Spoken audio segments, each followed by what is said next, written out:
ഇപ്പോൾ വന്ന വളരെ പ്രധാനപ്പെട്ട ഒരു വാർത്തയിലേക്കാണ്. മാമി തിരോധാന കേസിൽ CBI അന്വേഷണമില്ല.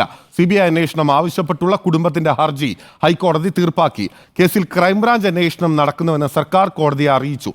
ADGP H വെങ്കിടേഷിന്റെ ഉത്തരവ് സർക്കാർ ഹാജരാക്കി. വിവരങ്ങളുമായി ശ്യാം ദേവരാജാണ് വിവരങ്ങളുമായി ചേരുന്നത്. ശ്യാം, ഈ മാമി തിരോധാനവുമായി ബന്ധപ്പെട്ടുകൊണ്ട് വലിയ ഒരു നെക്സസ് പ്രവർത്തിച്ചിട്ടുണ്ട്, അത് സ്വർണ്ണക്കടത്ത് റാക്കറ്റിന് ഉൾപ്പെടെ പങ്കുണ്ട് എന്നുള്ളതായിരുന്നു PV അൻവർ ഉന്നയിച്ചിരുന്ന വെളിപ്പെടുത്തൽ.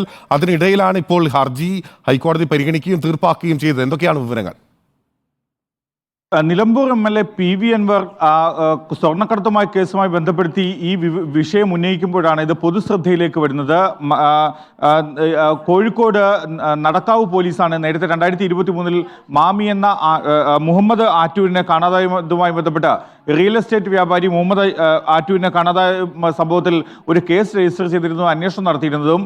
ഇക്കാര്യത്തിൽ അന്വേഷണം വേണമെന്ന് ആവശ്യപ്പെട്ട് മുഹമ്മദ് ആറ്റൂരിൻ്റെ മാമിയുടെ ഭാര്യ റുക്സാനയാണ് CBI അന്വേഷണം ആവശ്യപ്പെട്ട് ഹൈക്കോടതിയെ സമീപിച്ചത്. ഈ ഹർജിയാണ് ഹൈക്കോടതി അല്പസമയം മുമ്പ് പരിഗണിച്ചതും തീർപ്പാക്കിയതും. ഈ ഹർജിയിൽ തീർപ്പാക്കാനുള്ള ഏറ്റവും പ്രധാനപ്പെട്ട കാര്യം, നേരത്തെ പോലീസ് ADGP ഇക്കാര്യത്തിൽ ക്രൈംബ്രാഞ്ച് അന്വേഷണത്തിന് തീരുമാനമെടുത്തിരുന്നു.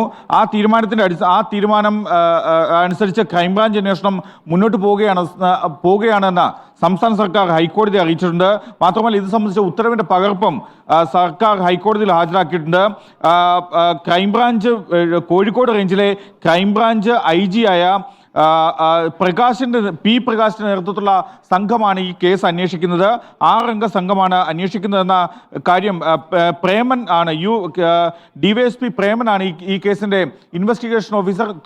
ഇത്തരം വിശദാംശങ്ങളെല്ലാം സർക്കാർ ഹൈക്കോടതിയെ അറിയിച്ചു. തുടർന്നാണ് ഈ കേസിൽ CBI അന്വേഷണം ആവശ്യമില്ല എന്ന നിലപാട് ഹൈക്കോടതി സ്വീകരിച്ചതും റുക്സാന നൽകിയ ഹർജി ഹൈക്കോടതി തീർപ്പാക്കിയതും.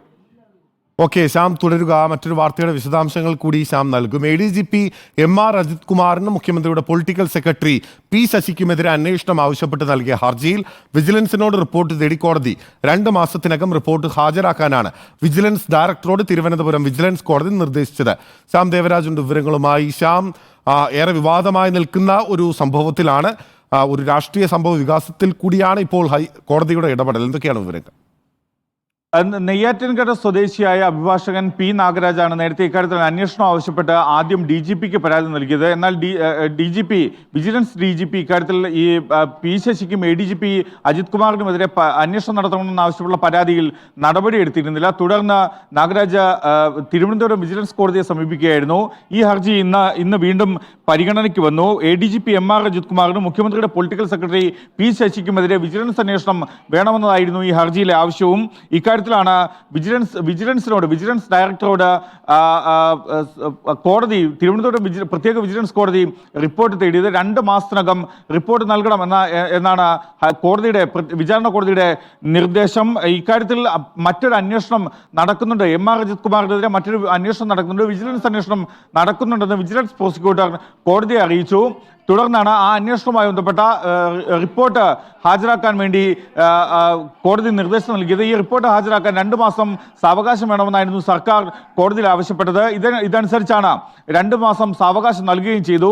ഡിസംബർ 2-നകം, അതായത് 2 മാസത്തിനകം ഡിസംബർ 2-നകം ഈ അന്വേഷണത്തിന്റെ റിപ്പോർട്ട് ഹാജരാക്കണം എന്ന കാര്യമാണ് തിരുവനന്തപുരം പ്രത്യേക വിജിലൻസ് കോടതി വിജിലൻസ് ഡയറക്ടർക്ക് നൽകിയ നിർദ്ദേശം. ഇതുമായി ബന്ധപ്പെട്ട ഹർജി, അതായത് P ശശിക്കും ADGP MR അജിത് കുമാറിനും മുഖ്യമന്ത്രിയുടെ പൊളിറ്റിക്കൽ സെക്രട്ടറി P ശശിക്കുമെതിരെ വിജിലൻസ് അന്വേഷണം ആവശ്യപ്പെട്ടുള്ള ഹർജി ഡിസംബർ 10-ന് തിരുവനന്തപുരം വിജിലൻസ് കോടതി വീണ്ടും പരിഗണിക്കും.